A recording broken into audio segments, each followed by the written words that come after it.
Hi friends, Pongal வந்துச்சுனாவே மொச்சை season சூப்பராக இருக்கும். இது தாங்க மொச்சைங்கிற அவரைக்காய். இதை உரிச்சா வர்றது மொச்சைக்கொட்டை இல்லை அவரைக்கொட்டைன்னு சொல்லுவோம்.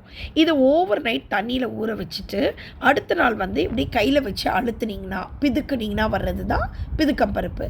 இதை டீப் ஃப்ரை பண்ணி நாங்கள் சாப்பிடுவோம். அதுதான் உங்கள் கூட நான் ஷேர் பண்ண போகிறேன். பாருங்கள், இந்த மாதிரி பிதுக்கி வச்சுருக்கோம். நல்ல எலசாக பிஞ்சாக இருக்கிறது நல்லாயிருக்கும். ஒரு பெரிய வானலியில் எண்ணெய் ஊற்றிட்டு, கம்மியாக தான் எண்ணெய் ஊற்றிருக்கேன், நல்லா நோட்டீஸ் பண்ணி பாருங்கள். ஏன்னா இதில் ஈரம் இருக்கிறதுனால பொங்கி வந்துடும். அதனால் கொஞ்சமாக போட்டிருக்கோம்.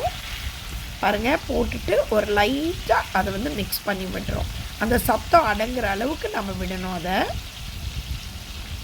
இந்த மாதிரி லைட்டாக ஃப்ரை பண்ணணுங்க. இது ரொம்ப ரொம்ப ஈஸியாக செஞ்சுருவோம்.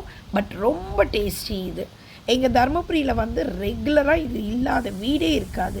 பொங்கல் டைம் வந்துருச்சுனாவே மொச்சை அண்ட் பிதுக்கம்பருப்பை எல்லாருமே யூஸ் பண்ணுவோம்.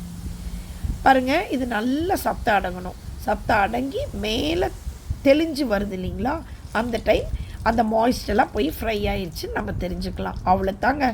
இது தாங்க பிதுக்கம்பருப்பு ஃப்ரை. சிப்ஸ் மாதிரி, ஆனால் கொஞ்சம் பொறுமையாக தான் நம்ம செய்யணும். இந்த பிதுக்கம்பருப்பு ஃப்ரை உப்புத்தூள், மிளகாத்தூள் இல்லை மிளகுத்தூள் கூட போட்டு சூப்பராக கரன்னு இருக்கும். செம்மையாக இருக்கும். சத்தம் கேட்குதுங்களா? ரொம்ப சிம்பிளாக செஞ்சிடலாம். ரொம்ப டேஸ்டியாக இருக்கும். இது நீங்களும் ட்ரை பண்ணிவிட்டு எப்படி இருக்குன்னு எனக்கு நீங்கள் சொல்லுங்கள். பாய்.